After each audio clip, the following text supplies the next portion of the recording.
Yes, I'm the master of my fate, conquering my fears. I'm in control and taking names. I just speak my truth, babe. You should follow suit. It's my moment, and I own it. Stay in focus, and I show it. You know I'm taking the night, feeling it right, stealing the light. And I stay loving myself, serving me well, as you can tell. Cause it's my moment, my moment, my moment, oh, my moment, oh, it's my moment.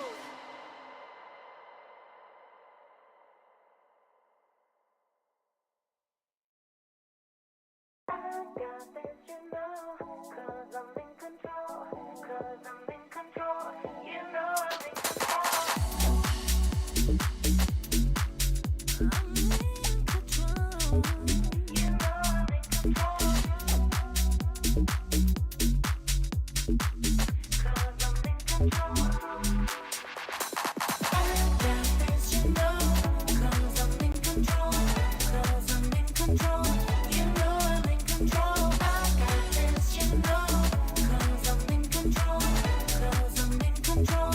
You know I'm in control. Let me take it for a ride. Close your eyes, come with me.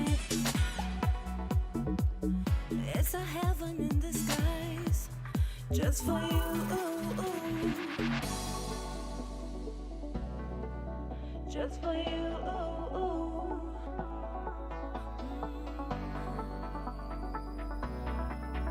Just for you. You know I'm in control. I got this, you know, 'cause I'm in control, 'cause I'm in control. You know I'm in control. 'Cause I'm in control.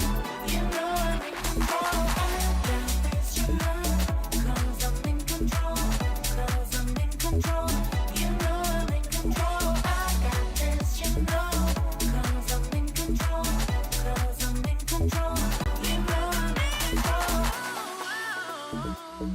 Let me take it for a ride. Close your eyes, come with me.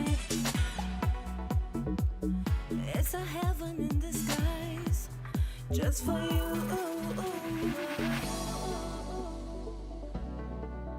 Just for you.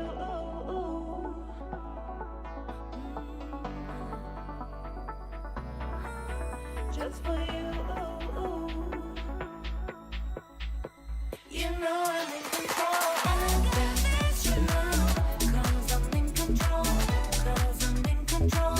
You know I'm in control. Because I'm in control. You know I'm in control. I got this, you know, 'cause I'm in control, 'cause I'm in control. You know I'm in control. I got this, you know, 'cause I'm in control, 'cause I'm in control. You know I'm in control.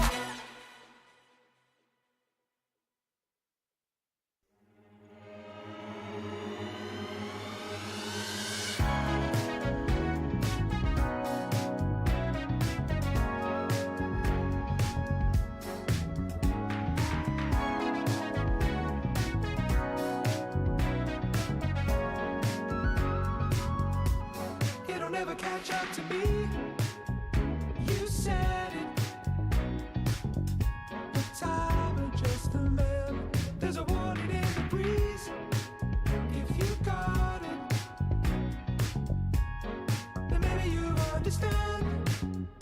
When the slow tide turns to rush, does it make you any better?